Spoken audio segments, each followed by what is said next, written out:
Hello dear friends, welcome to WiFi exam Guru. Good morning सभी को। और आप सभी को प्यार भरा नमस्कार। मैं विनय वर्मा आप सभी का वाईफाई एग्ज़ाम गुरु पे स्वागत करता हूं। दोस्तों, यहाँ पे हम लोग डेली सुबह 6 बजे लाइव क्या करते हैं बोलिए? जीके, जो जीके है स्टैटिक जीके की बात करते हैं खास तौर पे। और बाकी जीके में जो भी आता है, जीके जीएस और जो आपके करंट अफेयर के क्वेश्चन बनते हैं वो सारे हम इस वीडियो में करते हैं। तो सभी लोग क्या करेंगे, ध्यान से देखेंगे और शुरू से एंड तक ही बने रहिएगा। सब कुछ आपको समझ में आएगा। जैसे कि मैंने वादा किया था पहली वीडियो में कि आपको आज हम संविधान की भाग और अनुसूचियाँ कराएंगे। ठीक है, तो शुरू हो जाते हैं। सबसे पहले उनके यानी कि स्रोत देख लेते हैं। हमारा संविधान बना तो हमने संविधान में बहुत सारी जो कह सकते हैं विधियां ली गई हैं, उनका स्रोत क्या है, कौन से देश से क्या लिया गया है, ये चीज़ें बहुत काफ़ी इंपॉर्टेंट हो जाती है, परीक्षा में पूछी जाती है। तो यहाँ पे बात करते हैं, देख लीजिए इसको, इंपॉर्टेंट है। भारतीय संविधान का अधिकांश भाग भारतीय शासन अधिनियम 1935 से लिया गया है। सबसे ज़्यादा अगर बात करें तो यहाँ से लगभग 70 to 80% भाग यहीं से लिया गया है, 1935 से ही। इसके अलावा कई अन्य देशों से भी संविधान निर्माण में सहायता ली गई है, जिनका विवरण इस प्रकार दिया गया है जो हम पढ़ने वाले हैं। अगर हम बात करें यहाँ पे संविधान में अब तक की अगर बात करें, हमारे टोटल कितने भाग हैं, तो हमारे 25 हो गए, पहले 22 थे। और अनुसूचियाँ कितनी हो गई, पहले 8 थी, अब हमारी 12 अनुसूचियाँ आई। उस हर एक अनुसूची में क्या दिया गया है वो हम आपको भी यहाँ पे भी बताएंगे। ठीक है, रिकॉल करने से चीज़ें हमें याद होती हैं लॉन्ग टर्म तक की। तो हमें मेरे साथ बने रहिएगा। जब भी हम सेशन लेते हैं तो आप पूरा देखिएगा उसको ध्यान से। ठीक है, तो यहाँ पे बात करते हैं। देखो, यहाँ पे सबसे पहले आपको याद होना चाहिए ब्रिटेन से क्या लिया गया है। हम बात करते हैं ब्रिटेन से संसदीय शासन प्रणाली और एकल नागरिकता ली गई है। ठीक है, एकल नागरिकता और द्विसदनीय प्रणाली और विधि शासन आदि, ये आपको याद रखना है। 3 शब्द। संसदीय प्रणाली कहाँ से ली गई है? ब्रिटेन से। एकल नागरिकता ब्रिटेन से। और द्विसदनीय प्रणाली और विधि शासन ये हमारा ब्रिटेन से लिया गया है। अगर बात करें संयुक्त राज्य अमेरिका से, यहाँ से अधिकतर जो भी लिया गया है वो एक कानून के रूप में लिया गया है। ठीक है, तो हम कह सकते हैं मूल अधिकार लिया गया है यहाँ से। और न्यायिक यानी कि न्यायपालिका की स्वतंत्रता, जो न्यायपालिका है हमारी जुडिशरी, वो तटस्थ काम करेगी। तो इसका भी उल्लेख हमारा यानी संविधान संयुक्त राज्य अमेरिका से लिया गया। मूल अधिकार लिया गया है, न्यायपालिका की स्वतंत्रता ली गई है और न्यायिक पुनर्वलोकन का सिद्धांत भी लिया गया है। उपराष्ट्रपति पद का पद उल्लेख यहीं से लिया गया है। और राष्ट्रपति पर महाभियोग यानी कि उसको हटाने की प्रक्रिया भी यहीं से ली गई है। तो बहुत सारे बच्चे कन्फ्यूजन रहते हैं कि राष्ट्रपति पद को, जो राष्ट्रपति का पद है, क्या वो भी हम हटाने का उल्लेख यहीं अमेरिका से है? तो बच्चा यहाँ से नहीं है, यहाँ पे केवल उसके पद के बारे में दिया गया है। तो हम कह सकते हैं जो उपराष्ट्रपति पद है उस पर महाभियोग और उसका पद वो हमारा कहाँ से लिया गया है? संयुक्त राज्य अमेरिका से लिया गया है। अगर बात करें उच्च और उच्चतम न्यायालय की बात करें, तो यहाँ के जितने सुप्रीम कोर्ट और हाई कोर्ट के जज होते हैं उनको हटाया जाना यहाँ से लिया गया है। ठीक है, उच्चतम और उच्च न्यायालय के न्यायाधीशों को हटाने की प्रक्रिया कहाँ से लिया गया है? तो हम संयुक्त राज्य अमेरिका याद रखेंगे। आगे बात करते हैं। अगर बात करें कनाडा से क्या लिया गया है, तो कनाडा के बारे में आप विशेष तौर पे वाकिफ होंगे और इन्हीं भी याद करते चलेंगे मेरे साथ। ठीक है, कनाडा के बारे में बात करते हैं।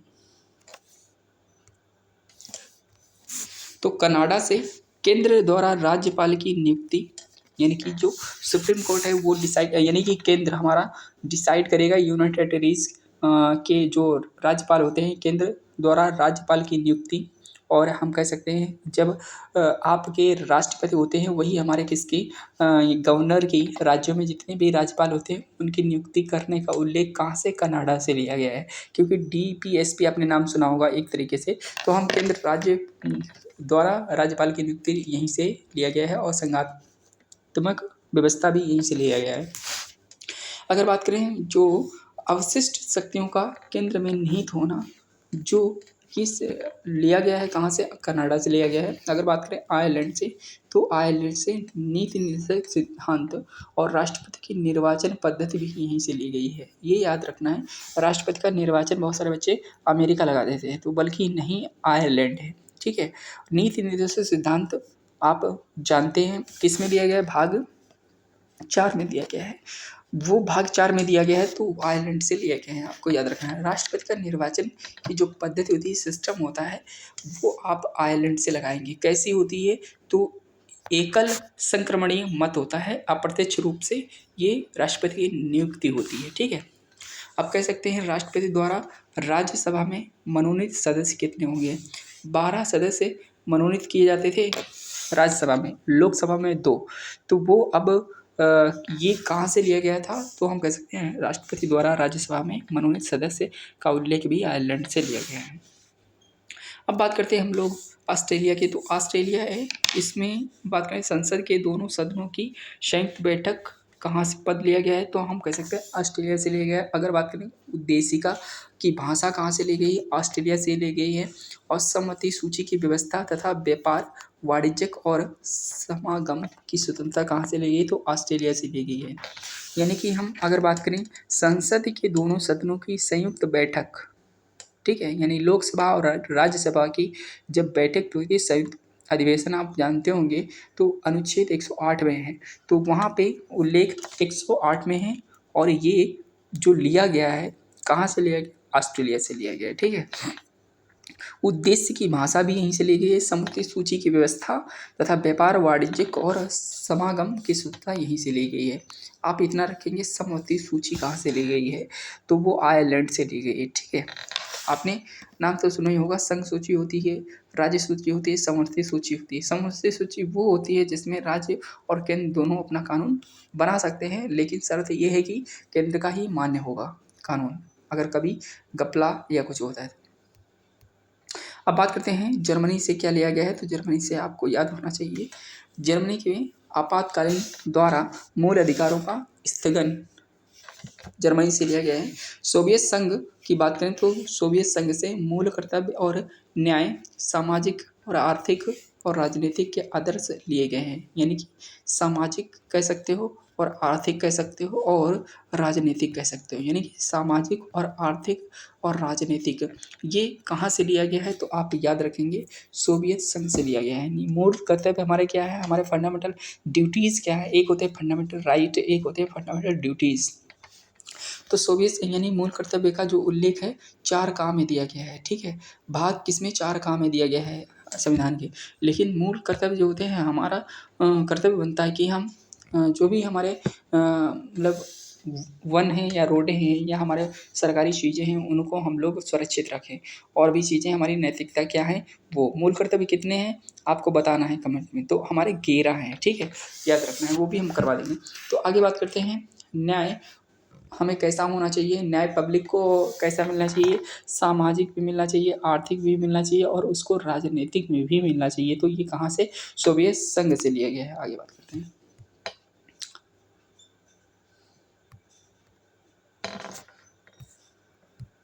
भाग 12 आ गया, डायरेक्ट नीचे शुरू करना पड़ेगा। तो यहाँ पे एक भाग वो है, भाग 1 वो छूट गया है,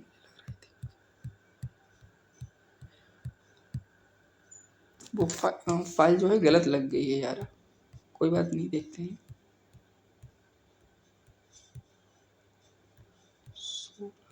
अनुच्छेद आ गया और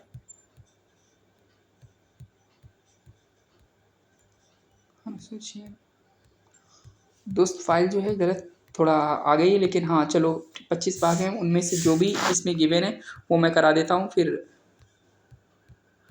अपडेट करके इसको कल मैं करेक्ट करके फिर दोबारा करा दूंगा। ठीक है, तो छूटेगा नहीं। आज आधे भाग कह सकते हो और अनुसूचियाँ पूरी मिलेंगी आपको। ठीक है, तो लास्ट में हमारा जीके भी है, हम जल्दी खींच देंगे, पूरा नहीं कराएंगे, जो हमने कहा है वही करवाएंगे, बाकी कराना तो बहुत कुछ है, अलग से वीडियो आपको ये बना दूंगा मैं। ठीक है, उसकी अलग से वीडियो हम बना देंगे। चलो ठीक है, यहाँ पे देखो भाग जो है 12 से शुरू है और 1 से लेके 11 तक की हम कल करा देंगे और इसकी सेपरेट वीडियो आपको मिल जाएगी। ठीक है, कल दोपहर में। तो यहाँ पे पढ़ लीजिए, मैंने बोला कि भाग 12 में क्या है? भाग 12 में वित्त, संपत्ति, संविदाएं और वाद हैं। अनुच्छेद 264 से 300 तक की है, ये याद रखना है। स्ट्रेटेजी के क्या होता है, अब जब बार बार आप याद करेंगे, इनको लिखते रहेंगे तो याद रहता है लंबे समय तक, अदरवाइज भूल जाते हैं सभी लोग। तो भाग 12 में वित्त, संपत्ति और संविदाएं वाद दिया गया है। अनुच्छेद 264 से 300 का तक के दिएगा। इसमें अध्याय भी चलते हैं।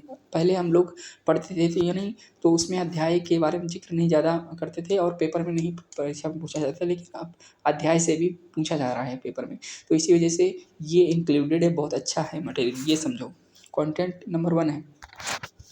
अगर बात करें भाग 12 में क्या है, वित्त, संपत्ति, संविदाएं और वाद हैं। अध्याय इसमें 1 कहता है कि वित्त होगा, अध्याय 2 कहता है उधार, और अध्याय 3 कहता है संपत्ति और संविदाएं, अधिकार और देयताएं होंगी, और बाधाएं और वाद होते हैं तीसरे में ही। और अध्याय 4 में क्या है, संपत्ति का अधिकार है, जो इसमें बताया गया। भाग 12 हमारा वित्त, संपत्ति, संविदाएं के और वाद हैं, उसी से रिलेटेड ये है। आगे चलते हैं, भाग हमारा 13। भाग 13 में क्या कहा जा रहा है, आपको ध्यान से देखना है दोस्त।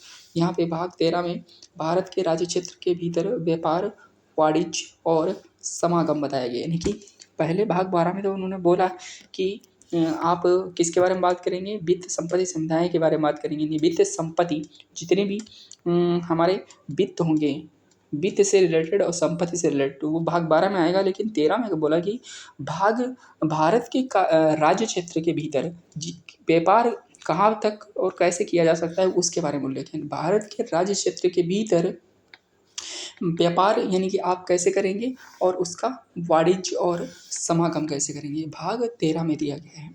अगर भाग 14 में बात करें तो यहाँ पे संघ और राज्यों के अधीन सेवाएं क्या रहने वाली हैं वो दिया गया है। ये 308 से 323 है। और भाग 13 में अगर बात करें भारत के राज्य क्षेत्र के भीतर व्यापार और वाणिज्य और समागम, ये 301 से 307 है। तो ऐसे ही भाग 14 में अगर हम बात कर रहे हैं तो संघ और राज्य के अधीन सेवाएं हैं। और यहाँ पे पहला क्या है, अध्याय तो सेवाएं हैं, और दूसरा क्या है, लोक सेवा आयोग है। अगर आपसे कहा जाता है कि यूपीएससी कहाँ पे किस भाग में आती है, तो आपको याद रखना है भाग 14 में आता है, और इनको बोलते हैं लोक सेवा आयोग, यानी कि यूनियन पब्लिक सर्विस। तो यहाँ पे हम कह सकते हैं कि लोक सेवा याद रखेंगे। और जो भाग 14 का है वो अधिकरण है, यानी कि हम कह सकते हैं 323 का से 323। ये इंपॉर्टेंट ज़्यादा नहीं, जो इंपॉर्टेंट बता दूंगा। हाँ, ये 15वां भाग जो है इंपॉर्टेंट है, क्योंकि इसमें क्या है, निर्वाचन आयोग है। भाग 15 में निर्वाचन आयोग है, 324 से 329 का तक की इसमें उल्लेख है। अनुच्छेद भी पूछा जाता है कि निर्वाचन की प्रक्रिया है वो किस भाग में आती है, भाग 15 में, और 324 से 329 का तक आती है, याद रखना है। भाग 16 की बात करें तो कुछ वर्गों के संबंध में विशेष उपबंध है, 330 से 342 का तक की हैं, और कुछ वर्गों के संबंध में विशेष उपबंध है। अनुच्छेद याद रखना है केवल 330 से 342 का। और भाग 17 जो है इम्पोर्टेंट है, इसमें राजभाषा आती है। अनुच्छेद 343 से 351 तक आता है। आपको याद रखना, भाग 17 में राजभाषा है, 343 से 351 तक आती है। अगर अध्याय, इसमें अध्याय पहला अध्याय क्या कहता है, संघ की भाषा क्या होगी, मतलब हमारी संघ की भाषा क्या होगी। और दूसरा अध्याय कहता है क्षेत्रीय भाषा क्या होगी। और तीसरा अध्याय कहता है उच्चतम न्यायालय और उच्च न्यायालयों आदि की भाषा क्या होगी। जो हमारे उच्चतम सुप्रीम कोर्ट है और हाई कोर्ट है उसकी भाषाएं क्या होगी, अध्याय 3 में कहा जा रहा है। तो राजभाषाएं कहीं कहीं इंपॉर्टेंट है। तो पहला अध्याय क्या कहता है, संघ की भाषा, और दूसरा क्या कहता है, क्षेत्रीय भाषा हमारी क्या होंगी, लोकल लैंग्वेजेस क्या होंगी, ठीक है। और सुप्रीम कोर्ट और हाई कोर्ट की आदि जो होते हैं उनकी भाषाएं क्या रहने वाली हैं, ये भाग 17 राजभाषा में दिया गया है, ठीक है। अभी तक की हमारे कोई भी भाषा राष्ट्रीय स्तर का दर्जा नहीं पा सकी है, और केवल राजभाषा के नाम से जानते हैं हिंदी, ठीक है। तो आइए चलते हैं भाग 14 में विशेष निर्देश है। भाग 18 में बात करें तो इसमें क्या होगा, भाग 18 में आपातकालीन होगा। आपातकालीन 3 तरीके से होती हैं। एक होता है, सबसे पहले आप जानते हैं कि राष्ट्रपति शासन 356 में आता, 352 और 360 का। 360 में वित्तीय आपातकालीन आता है, 352 में इसमें 356 में क्या होता है, 356 में तो राष्ट्रपति शासन होता है, 352 में बोलो, 352 में क्या होता है, 352 में हम कह सकते हैं 360 में वित्तीय आपातकालीन, और 352 में केवल इमरजेंसी के बारे में बात की जा रही है इसमें, ठीक है। इमरजेंसी की बात की जा रही है तो वो आपातकालीन कह सकते हो 3 तरीके से। एक तो होता है बाह्य, एक होता है आंतरिक और एक होता है जो आप एक तीसरे कहीं से आक्रमण हो जाता है। जैसे 3 बार अभी तक की हम आपातकालीन घोषित हो चुका है। एक बार पाकिस्तान के बीच में जब युद्ध हुआ था भारत के बीच में, तब एक चीन के और भारत के बीच में होता था, और एक आंतरिक अशांति के आधार पर कह सकते हो। तो इस तरह से हम कह सकते हैं 3 तरीके से, और इसके बारे में डिटेल में अनुच्छेद में बात करें तो हम लोगों को पता चल जाएगा। आगे बात करते हैं 19 नंबर, देखना नहीं है, प्रकरण है, और भाग 20 इंपॉर्टेंट है क्योंकि यहाँ पे कहा जा रहा है भाग 20 में क्या है, संविधान संशोधन है, यानी कि हम कह सकते हैं भाग 20 में किसका है, संविधान में जितने भी परिवर्तन अमेंडमेंट होते हैं उनके बारे में उल्लेख है, यानी संविधान संशोधन अनुच्छेद 368 में दिया गया। भाग किस में है, भाग 20 में है। आगे बात करते हैं भाग 21, अस्थायी और संक्रमणकालीन और विशेष उपबंध 369 से 392 तक की अनुच्छेद दिया गया है, तो आप इसको याद रखेंगे, ठीक है। भाग 21 अस्थायी संक्रमणकालीन और विशेष उपबंध दिए गए हैं। अगर भाग 22 में बात करें तो संक्षिप्त नाम और प्रारंभ, यहाँ पे प्रारंभ हिंदी में प्राधिकृत पाठ और निरसन है, 393 से 395 अनुच्छेद। तो यहाँ पे ये जो हम लोगों ने किया है ये हो गया। अब 5 मिनट में हम लोग रिवाइज कर लेते हैं इनकी अनुसूचियों के बारे में, ठीक है। देखिए, भारतीय संविधान में वर्तमान में 26 नवंबर 2021 तक की स्थिति के अनुसार गणना की दृष्टि से 468 अनुच्छेद हैं, और परंतु क्रमांक की दृष्टि से अभी भी 395 अनुच्छेद हैं। अभी अतिरिक्त अनुच्छेदों को मूल अनुच्छेदों के साथ क ख ग आदि लगाकर जोड़ा गया है, और यहाँ रफ्तार नंबर 6 पहुँच गए हम लोग। रफ्तार का मतलब मैंने इसलिए डाला है कि बहुत जल्दी से इसको देखना है, क्योंकि याद तो हर कोई कर लेता है, बस रिवाइज करना होता है, ठीक है। तो यहाँ पे अनुच्छेद, सॉरी दोस्त, हमें अनुसूचियाँ करानी है यहाँ पे, ये तो अलग वीडियो बनानी है, ये कल ही रिकॉल करा देंगे जैसे आप बताएंगे, ठीक है।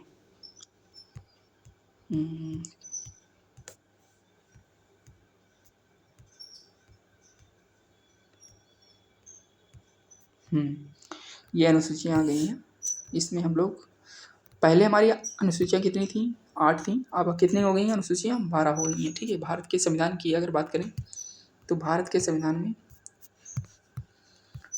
अनुसूचियाँ टोटल 12 याद रखनी है।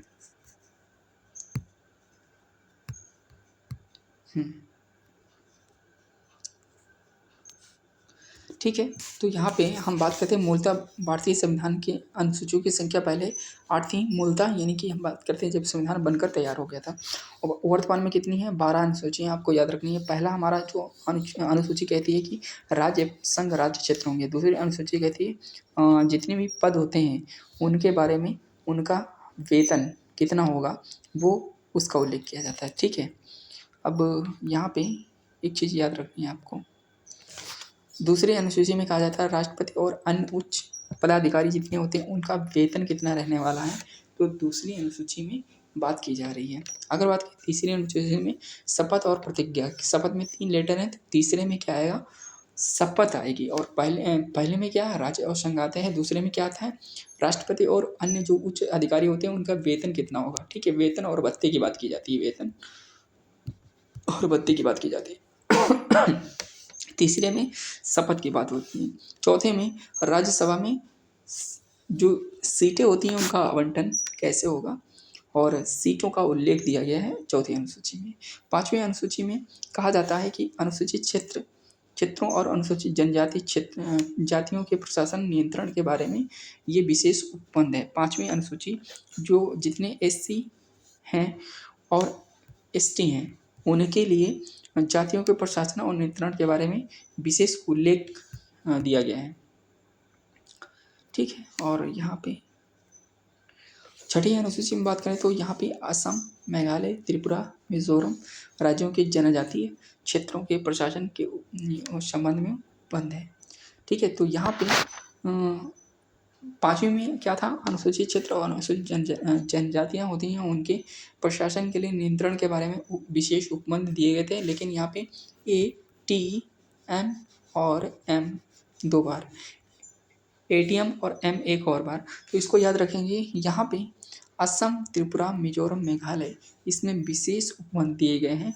और यहाँ पे इनके संबंध में बहुत ज़्यादा अगर पता करना होता है तो पूरी अनुसूची पढ़नी पड़ेगी, लेकिन पेपर में बनता है छठी अनुसूची में किस चीज़ का उल्लेख है, ठीक है, किस विषय का उल्लेख है। तो आपको याद रखना असम, मेघालय, त्रिपुरा, मिजोरम राज्यों के जनजातीय क्षेत्रों के प्रशासन के संबंध में उपवन दिए गए हैं। ठीक है, आगे बात करते हैं हम लोग 7वीं अनुसूची। जैसे कि 7 से क्या होता है, संघ सूची, राज्य सूची और संसदीय सूची, केंद्र और राज्यों के मध्य शक्तियों का विभाजन हमारा दिया गया है। 8वीं अनुसूची में भाषाएं देंगे, कितनी भाषाएं हैं, 22 भाषाएं हमारी। और पहले मूलतः अगर बात करें तो 14 भाषा थी। जो 15वीं भाषा हमारी सिंधी जोड़ी गई वो 91वें संशोधन में जोड़ी गई अगर बात करें। उसके बाद हमारे नमक से याद रखेंगे, नमक से नेपाली, ठीक है, नेपाली और माँ से क्या होता है, मैथिली,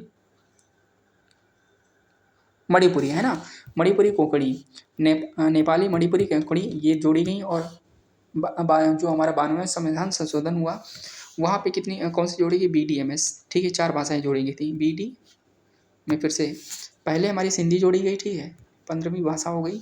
और फिर उसके बाद नमक, ठीक है, नेपाली, मैथिली, कोंकणी, यानी कि कितनी हो गई, 4 हो गई। तो 14 थी हमारे, 14 4 जोड़ो कितनी हो गई, 18 हो गई। फिर लास्ट में 4 फिर जोड़ी गई, 4 कैसे, BDMS याद रखेंगे। तो यहाँ पे बोडो, डोगरी, मैथिली और संथाली, यहाँ पे मणिपुरी थी, ठीक है, और यहाँ पे मैथिली। तो यहाँ पे BDMS, यहाँ पे नमक और यहाँ पे सिंधी। तो ये 92वें संविधान संशोधन, ये वाली पहली जो 91वें में, और ये वाली याद रखेंगे 73वें, ठीक है। तो ये याद रखेंगे। अब 22 भाषाएं हो गई। तो यहाँ पे अगर बात करें 9वीं अनुसूची, तो 9वीं अनुसूची में क्या है ये थोड़ा सा देख लीजिए। 9वीं अनुसूची में कुछ अधिनियमों और विनियमों का विधि मान्यकरण है। और 10वीं अनुसूची में दलबदल परिवर्तन का उल्लेख है। 9वीं अनुसूची पूरी तरह से हम कह सकते हैं कि भूमि सुधार से था। पहली जो हमारी 9वीं अनुसूची जोड़ी गई कौन से संविधान संशोधन से, ये वाला आपको क्वेश्चन बताना है आंसर। आगे बात करें 10वीं अनुसूची में दल बदल के आधार पर योग्यताएं। और 11वीं अनुसूची में पंचायतों का उल्लेख है। 12वीं अनुसूची में नगर पालिकाओं का उल्लेख है, ठीक है, संबंध है। और यहाँ पे लिखा है 9वीं अनुसूची के संविधान के प्रथम संशोधन अधिनियम 1951 द्वारा 10वीं अनुसूची की को 52वीं, ठीक है, 52वीं संशोधन अधिनियम 1985 में द्वारा 11वीं अनुसूची को 73वें संविधान संशोधन 1992 में और 12वीं अनुसूची को 74वें संविधान संशोधन अधिनियम 1992 में। इन्हीं बात 1992 में ही ये दोनों संविधान संशोधन किए गए। 11वां अनुसूची 12वां अनुसूची को जोड़ा गया, आपको याद रखना है। लेकिन जो 9वीं अनुसूची जोड़ी गई है वो प्रथम संविधान संशोधन 1991 में, 10वीं अनुसूची 92वें संशोधन 1985 में जोड़ी गई, ठीक है। और जो 11वीं है 73वें संविधान संशोधन 1952 में, 92 में, और 74वें संविधान संशोधन से 12वीं अनुसूची जोड़ी गई 1992 में, ठीक है। हाँ 10वीं याद रखना 52 में, यानी कि 52वें संविधान संशोधन 1985 में हुआ था, उसमें जोड़ी गई। और ये जो हो गया, अब हम लोग करते हैं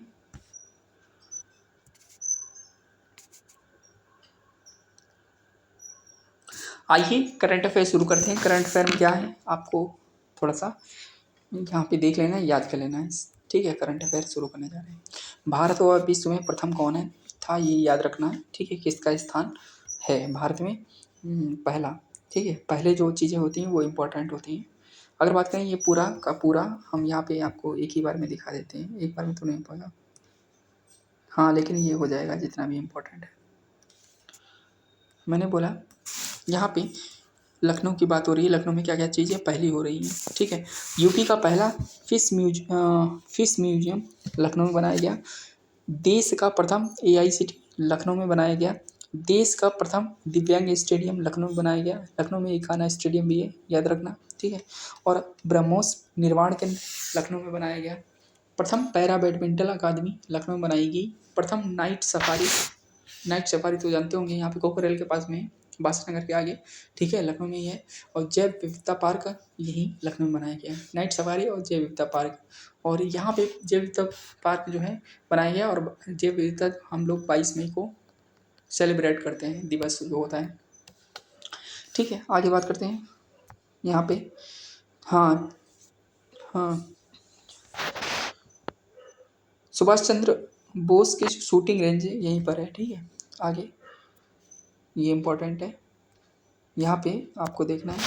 प्रथम सोलर सिटी किसे बनाया गया है? सांची मध्य प्रदेश में पड़ता है। प्रथम सोलर सिटी इस्टेब्लिश की गई। और पहला शाकाहारी शहर किसे कहलाते हैं, मतलब कौन सा बना हमारा? तो पालीताना भावनगर गुजरात में है। गुजरात के मोदी जी हैं, यहाँ से याद रखना, भावनगर पालीताना जो पहला है शाकाहारी शहर है। पहला साहित्यिक शहर कौन सा बना? कोझिकोड बना हुआ है। आगे पहला फ्री पार्क भुवनेश्वर में बना हुआ है। प्रथम संविधान गार्डन पुणे में बना हुआ है। प्रथम जो संविधान पार्क कह सकते हो, संविधान गार्डन बना पुणे महाराष्ट्र में बने हैं। प्रथम एयर लिफ्ट पोर्टेबल अस्पताल भीष्म कहलाता है। प्रथम ओम अंकारा मंदिर पाली राजस्थान में बनाया गया है। प्रथम हाइब्रिड पिच तकनीक इस्तेमाल करने वाला स्टेडियम कौन सा है? धर्मशाला है, जहाँ पे पिच इस देखो प्रथम हाइब्रिड पिच, बारिश होगी तुरंत गीला होगा, फिर सूख जाएगा तुरंत, तो इसी का मतलब है कि ये कहाँ? धर्मशाला हिमाचल प्रदेश में पड़ता है, वहाँ बनाया गया है कि प्रथम हाइब्रिड पिच तकनीकी इस्तेमाल करने वाला पहला स्टेडियम बना, ठीक है। आगे बात करते हैं।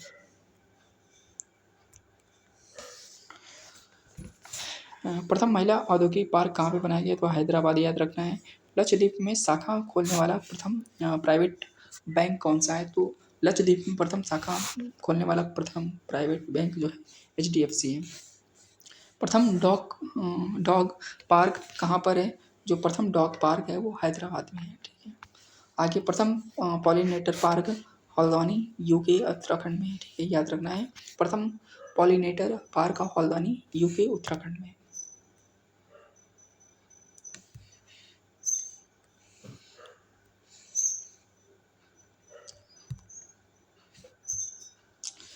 प्रथम बालिका सैनिक स्कूल वृंदावन मथुरा में है, यानी प्रथम बालिका सैनिक स्कूल वृंदावन मथुरा में खोला गया। प्रथम एलिफेंट हॉस्पिटल मथुरा में खोला गया। सबसे बड़ा हाथी अस्पताल तिरुवनंतपुरम केरल में खोला गया। प्रथम रॉक गार्डन चंडीगढ़ में खोला गया। प्रथम वैदिक थीम पार्क नोएडा में। और प्रथम सेमी कंडक्टर पॉलिसी कहाँ पे बनाया गया? गुजरात में बनाया गया। 100% सरकारी इलेक्ट्रिक व्हीकल्स EV का लक्ष्य प्रथम किस करने वाला राज्य कौन सा? यूपी बना हुआ है। ये देखते हो जगह जगह पे इलेक्ट्रिक बाइक स्कूटी बन गई हैं, चल रही हैं। आगे बात करें, प्रथम कृषि थीम पार्क केरला में बनाया गया है, जिसको हम लोग मैंगो मेडोज के नाम से जानते हैं, ठीक है। प्रथम कृषि थीम पार्क, कृषि यानी एग्रीकल्चर से रिलेटेड सभी वहाँ पे पिक्चर फोटोज लगाए जाएंगे। प्रथम digital silence park Thiruvananthapuram Kerala में बनाया गया। प्रथम आरक्षित वन सतपुड़ा राजस्थान उद्यान कहाँ पे है? प्रथम सतपुड़ा, यानी प्रथम आरक्षित वन सतपुड़ा राजस्थान उद्यान मध्य प्रदेश में है। ट्रैफिक ऑडिट करने वाला प्रथम राज्य कौन सा है? बिहार है। और प्रथम अंडर वाटर मेट्रो कहाँ पे बनाई गई थी? ये कोलकाता वेस्ट बंगाल हुगली रिवर पे बनाई गई थी। प्रथम वाटर मेट्रो की बात करें तो ये भी ये केरला में है, ठीक है, ये केरला में है।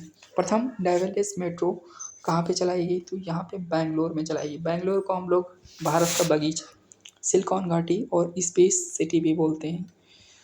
प्रथम आयुर्वेदिक कैफ़े कहाँ पे बनाया गया? तो न्यू दिल्ली में बनाया गया, इसे याद रखना है।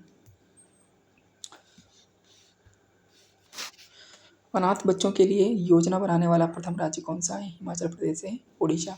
और प्रथम स्किल इंडिया सेंटर कहाँ पे बनाया गया? संबलपुर उड़ीसा में बनाया गया। 100% इलेक्ट्रिक बाइक टैक्सी वाला प्रथम राज्य कौन सा बना है? तो ये असम बना हुआ है। टैक्सी से रिलेटेड हमारा क्या आएगा? असम आएगा।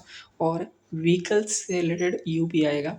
प्रथम सौर ऊर्जा संचालित नाव कहाँ पे बनाई गई? तो सरयू रिवर पे अयोध्या में यूपी में पड़ता है, ये याद रखना। प्रथम सौर ऊर्जा संचालित नाव सरयू रिवर पे चलेगी, ये अयोध्या में पड़ता है, जिसे हम फैजाबाद नाम से जानते हैं। प्रथम महिला भारत में, विश्व में।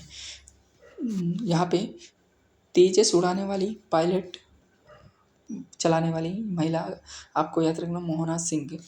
बीएसएफ की स्नाइपर जो हैं प्रथम सुमन कुमारी। नेवी की हेलीकॉप्टर पायलट प्रथम कौन है? अनामिका राजीव। भारत ओलंपिक संघ की अध्यक्ष पीटी उषा। भारतीय सेना में सूबेदार प्रथम महिला कौन है? प्रीति रजक। मंगल पर रोवर संचालित करने वाली प्रथम भारतीय कौन है? डॉक्टर अक्षता कृष्णमूर्ति, याद रखना है। सियाचिन के ऑपरेशनल पोस्ट पर तैनात कौन है? पहली महिला तो फातिमा उबासी है। सशस्त्र चिकित्सा सेवा की महानिदेशक आरती सरीन। बांग्लादेश की राजधानी क्या है? ढाका है, और यहाँ की मुद्रा टका है। सीमावर्ती राज्य कौन से हैं? जैसे आप कह सकते हैं ये क्या है? ये बन गया असम, ये असम हो गया। और यहाँ पे ऐसे ही आप कह सकते हैं क्या है? बांग्लादेश है। तो उससे रिलेटेड जो हमारी सीमावर्ती कौन है राज्य, उनको याद रखना है। हम कह सकते हैं यहाँ पे पश्चिम बंगाल यानी कि कोलकाता, वेस्ट बंगाल कह सकते हो, वेस्ट बंगाल है। असम है, ठीक है, मेघालय है, मिजोरम है, त्रिपुरा है। त्रिपुरा तीनों ओर से बांग्लादेश से घिरा हुआ है, ये भी याद रखना है, ठीक है, याद रखेंगे। यानी कि कोलकाता, वेस्ट बंगाल, असम, मेघालय और मिजोरम और त्रिपुरा से घिरा हुआ बांग्लादेश हमारा। और 3 बीघा कॉरिडोर जो गलियारा है, इसके बारे में अगर भी बात कही जा रही है तो 3 बीघा गलियारा प्रदान 100 संविधान संशोधन, ये सभा संविधान संशोधन हुआ था भारत और बांग्लादेश के बीच में, जिसे हम लोग 3 बीघा कॉरिडोर के नाम से जानते हैं। और बिम्स्टेक की बात करें तो बिम्स्टेक का मुख्यालय ढाका में है। और इसमें जो देश आते हैं आपको याद रखना, बी से बांग्लादेश, आई से इंडिया और एम से म्यांमार, एस से श्रीलंका, टी से थाईलैंड और इसके बाद में नेपाल और भूटान आते हैं। मैंने लिखा भी है Bangladesh, India, Myanmar, Sri Lanka, Thailand, Nepal, Bhutan. और नेक्स्ट होस्ट कौन होगा? बांग्लादेश होगा, याद रखना। कंट्री पार्टनरशिप फ्रेमवर्क CPF सौर ऊर्जा का यानी कि बढ़ाने की पहल हो रही है। इसमें 4 देश आते हैं, एक बांग्लादेश, दूसरा क्यूबा और तीसरा भूटान और मॉरिशस। और मॉरिशस में जो PM है इस समय नवीन राम गुलाम, याद रखना है। ये अफ्रीका का पहला, यानी कह सकते हो अफ्रीका महाद्वीप का पहला देश है जो कंट्री पार्टनरशिप फ्रेम में हिस्सा लेगा, ठीक है, मॉरिशस। अफ्रीकन यूनियन का हेडक्वार्टर कहाँ पे है? तो याद रखना है आपको इसका अदिस अबाबा में है। इसको AU नाम से जानते हैं, अफ्रीकन यूनियन अदिस अबाबा में है इसका हेडक्वार्टर। और G20 का भी अदिस अबाबा में है। विश्व हिंदी सचिवालय कहाँ पे है? ये पोर्ट लुइस में है। संघाई सहयोग संगठन, जिसको हम लोग SCO के नाम से जानते हैं, इसका जो हेडक्वार्टर है वो बीजिंग है। बीजिंग किसकी कैपिटल है? चीन की कैपिटल है, इसको बोलते हैं। और इसका 10वां सदस्य हमारा क्या है? बेलारूस है। अफ्रीका में एरिया में सबसे बड़ा देश कौन सा है? तो अल्जीरिया है। और हिंद महासागर का बड़ा द्वीप कौन सा है? मेडागास्कर है। विश्व का सबसे बड़ा प्लेटफॉर्म अब कौन बना है? ये सिद्धरुद्धा स्वामी कर्नाटक में वो बनाया गया। विश्व का पहला लकड़ी उपग्रह, ये लिग्नोसैट जापान में स्थापित किया गया है। विश्व का पहला लकड़ी उपग्रह लिग्नोसैट जापान में स्थापित किया गया है। जापान की मुद्रा क्या है और राजधानी क्या है? राजधानी टोक्यो है। मुद्रा यहाँ पे येन चलती है। संसद का नाम यहाँ डाइट है। और PM यहाँ के क्या है? सेगरू इशवा है। और उगते हुए सूर्य बोलते हैं इसको, निप्पन बोलते हैं, सुकुमार बोलते हैं, ठीक है। और याद कांची बोबली विवाद कहाँ से है? तो हैदराबाद से, याद रखना है इसको, हैदराबाद से है। और भवन सर्वेक्षण रिपोर्ट 18वीं कहाँ की है? ये देहरादून में है। 1987 में इस्टेब्लिश किया, 2 साल में इसकी गणना होती है। और बात करें सबसे ज़्यादा वन कहाँ पे है, तो मध्य प्रदेश में है। और सबसे ज़्यादा वृद्धि कहाँ पर हुई वनों में, तो वो छत्तीसगढ़ में हुई है। हरा सोना किसे कहते हैं, तो हम बाँस को हरा सोना कहते हैं, यानी बम्बू को। और बम्बू डांस कहाँ होता है, चापचूर कूट कहाँ होता है, मिजोरम में होता है, ये याद रखना है आपको। और क्या है इसके बाद, हाँ, तो इतने ही है मेरे पास करंट अफेयर। और फिर आप इस वीडियो को देखिएगा, स्पीड में 2x कर लीजिएगा अगर आपको धीमी लग रही होती, ठीक है। तो इसको रिवाइज कराता रहूँगा। इस संडे को मैंने रेस्ट किया था थोड़ा, तो आप कंटिन्यू आपकी करंट अफेयर और स्टैटिक जीके पूरा मैं कराऊँगा यार। कोशिश है इस बार कि पूरे में पूरे आप लोगों के मार्क्स आएँ।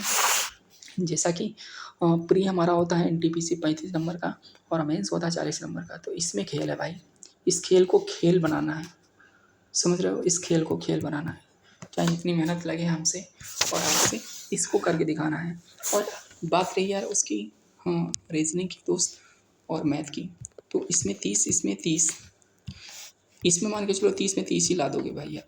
मैथ में चलो 25 है ना, कितना बना 30 20 50। और इसमें लोगों ने 30 तक की तो कर ही लेंगे, 30 तक की। तो 30 20 50, 30 20 55 55 और 35 भी मान लेंगे कुछ लोग, है ना। मैं 30 का ही रेशो चल रहा हूँ। तो यहाँ पे हाँ 50, इसमें 25 25 मान लेते हैं ना, कम कर लो रीजनिंग में, जैसे एनटीपीसी टारगेट मान लो। ये तो परीक्षा फिलहाल, ये जो हम लोग पढ़ रहे हैं ये तो सभी के सभी एग्ज़ाम के लिए इम्पॉर्टेंट है, ठीक है, सभी एग्ज़ाम के लिए। लेकिन एनटीपीसी अगर बात करें तो यहाँ होता क्या है, मैथ में 30 क्वेश्चन आएंगे, प्री की बात कर रहा हूँ, ठीक है, वो मेंस के बाद में करेंगे, और रीजनिंग की बात करें 30 की। और जीएस में करंट अफेयर भी होता है ना, करंट अफेयर भी होता है। तो इसमें भी 40 नंबर। अगर यहाँ पे 30 में मेरे भाई मुझे लग रहा है 25 इसमें हर कोई करेगा, एवरेज स्टूडेंट की बात कर रहा हूँ मैं, ठीक है। और यहाँ पे 30 मान लेता हूँ, तो कितना 25 25 50 हुआ, और 50 और 30 कितना 80 हुआ। तो 80 नंबर जिसने अटेम्प्ट किया है इसमें, उसका ये नंबर जुड़ेंगे या नहीं मुझे आइडिया नहीं है। आई थिंक मैं इसको डिटेल में देखूंगा फिर बताऊंगा, क्योंकि ऐसे बिना जानकारी के मैं बोल दूं कि भाई जुड़ेंगे तो आप कल को वीडियो में आओ मुझे कुछ कहो, मैं ऐसा हर किसी बर्दाश्त नहीं करता, मुझे ये पसंद भी नहीं है, ठीक है। तो मैं कल जानकारी देखूंगा क्या है इसके जुड़ते हैं या नंबर, इस प्री के मेंस में या नहीं पता नहीं। मैंने दिया है हालांकि प्री और मेंस भी दिया है ना, प्री देता हूँ तभी तो मेंस देता हूँ, तो मेंस दिया। पहले तैयारी नहीं करता था मैं ज़्यादा, तो इसी वजह से मेंस में छट गया मैं, ठीक है। तो क्योंकि उधर मेरा ग्रेजुएशन और ग्रेजुएशन का बीएड चल रहा था, और बीएड के साथ में टीचिंग भी चल रही थी, कोचिंग भी चल रही, मतलब ऑफलाइन चलाते थे। तो हम कह सकते हैं कि यार मैंने कभी टाइम नहीं दिया कि नौकरी ही पानी है। तो अब लग रहा है श्योर पाना ही पाना है, तो दोस्तों जुट जाइए। और ये जीके जीएस का खेल खत्म करना है भाई, ठीक है, इसकी वाट लगानी है। और बाकी तो आप लोग प्रैक्टिस कर रहे हैं, बाकी हाँ प्रैक्टिस जितना करेंगे उतना अच्छा होगा। तो मुझे खुशी हुई कि आप लोग वीडियो को देख रहे हैं, अच्छे से एंजॉय कर रहे हैं, और कमेंट भी कर दीजिएगा अगर पूरी वीडियो देख रहे हो तो, ठीक है। Thank you for watching this video.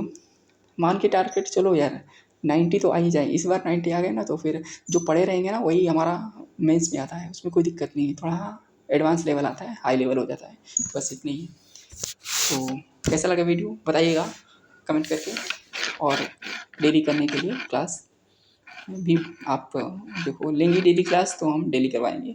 Static GK GS जितना भी पोर्शन बनता है सारा रिवाइज करा देंगे। थ्योरी आपने पढ़ रखा हो पहले से तो ठीक है, नहीं पढ़ रखा हो तब भी कंटेंट यहीं से मिल जाएगा। बस इतना ही, मिलते हैं अगले जो वीडियो बनाएंगे दोपहर में, वो पूरा पॉलिटी में जितने भी आते हैं क्वेश्चन वो करवा देंगे। Thank you for watching this video, bye, take care, Jai Hind, जय भारत। आपका दिन शुभ रहे, मंगलमय रहे या शुभ रहे बताइए। चलो ठीक है, चलते हैं, बाय बाय।